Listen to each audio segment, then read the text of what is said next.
Good morning, everyone. And on behalf of John and Rebecca, thank you for your precious time here with them today. Could you please now check your electronic devices and make sure that they are off or on silent mode so that you can be fully present with us today. My name is Helen Manont, and as a celebrant, it's been an honour to help Rebecca and John make decisions about how to say goodbye to little Ellie. At the conclusion of the ceremony, John and Rebecca would prefer if you approach them just briefly with your love and condolences. They would like some time alone with just immediate family today, and they hope that you'll join them at Jane's house on Saturday afternoon for a barbecue, when they know they'll be more capable of appreciating your love and your support. Little Ellie was born late at night on the 31st of December, not quite making that New Year's entrance that she was meant to be, which was actually her due date. Given that Rebecca had been in labour for several hours, neither of them minded that she came a little early. They were both exhausted. And they went home a couple of days later, having named her Ellie, a combination of the name of Elizabeth, who is John's mum, and Lisa, Rebecca's mum. They tell me that it was a name that they both loved, and the bonus was that it honoured both of their new grandparents. No matter how short, every life affects other people, and every life matters. Every life is unique. Every life is worthy of being remembered and celebrated. The passing away of someone that we love is an experience that we will all encounter. Sometimes death comes far too soon, before that life has had time to grow and flourish. We grieve not only for what we have lost, but for what we shall never have. And we cannot hide from the sadness of the loss of someone we love, but we can face that loss with courage and take comfort from the memories that we cherish and keep with us. Ellie Watson was a much loved and a much wanted baby. John and Rebecca had experienced all the joy of anticipation, all the excitement of planning their lives together as a family, only to have that joy denied them by tragic circumstances. There may be biological reasons for this, but there is no way that we can answer that question that cries out, why? Why did this happen to us? We have no answers. Sorrowful and tragic things happen. There is no reason, and there is no blame. We hope that with time and the love and support of those of you who are their closest family and friends, that John and Rebecca will progress through their journey with grief and be comforted by your support. Now, Lisa has kindly offered to read Ellie's eulogy today, knowing how difficult it would have been for either Rebecca or John. So Lisa, if you'd like to come forward now and share Ellie's story. Thank you. Eulogy read by Lisa.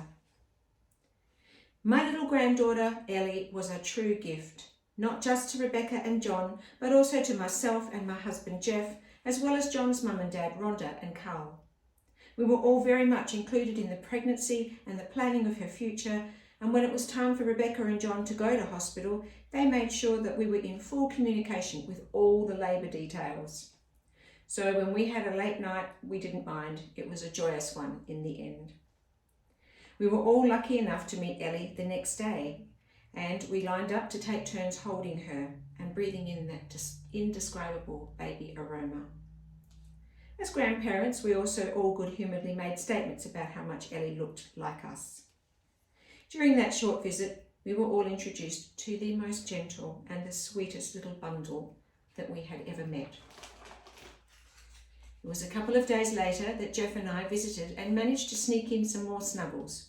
We did so as often as possible over the coming weeks, slowly beginning to see that gorgeous little face take shape and a personality begin to emerge. We even caught one of her first smiles.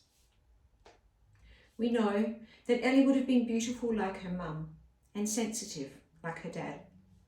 She would have been adventurous and scared her parents with her daring antics. She would have been cheeky, and she would have been a headstrong toddler and thrown 1,000 tantrums. She would have loved music and danced like no one is watching, just like her dad does to make her mum laugh. She would have been best friends with Tabby the cat and always wanted to chase her but never catch her. She would have helped her mum and Nanny in the garden, but eventually she would probably have developed the same fear of garden centres as her dad, and chosen to watch football instead with him and Grandpa Carl. She probably would have been a fussy eater like her mum. Her dad would have taught her how to play football, but she would have had to support the Dockers. There would have simply been no choice. She would have loved Elsa from Frozen and wanted to wear her costumes to school. She would have jumped in puddles and played in the rain, but only with Mum when productive Dad wasn't looking.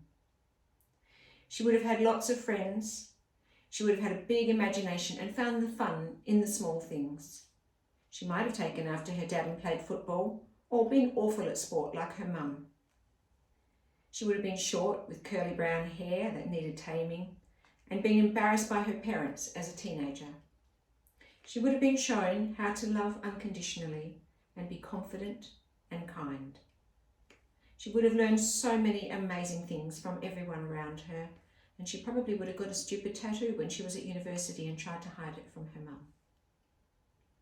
Our hearts have been broken, but we feel so blessed to meet her and hold her in our arms. John and Rebecca want you, as their family and friends, to realise that they will miss their beautiful Ellie, this special person. She can never be replaced by anyone else. They had pictured her in their minds, learning to walk, starting school, making friends, graduating, perhaps getting married and having children of her own. But Ellie was not just a baby, but a real person and a whole future that we have lost. Thank you, Lisa, for sharing those intimate thoughts with us all. We'll now take a few minutes while we turn our attention up to the screen, and we'll be able to see many of the photos that were taken by the family from the moment that Ellie was born. The committal. Could I ask you all now to stand while we farewell Ellie for the last time? Ellie, as we say goodbye, know that you will be missed more than words can say. You were here and gone in the twinkling of an eye. You will be remembered and cherished in our hearts forever. Your impact on our lives has left us with aching hearts, but you leave us with so many warm memories that we will hold close to us. You will be the blue of our sky and the warmth of our summer.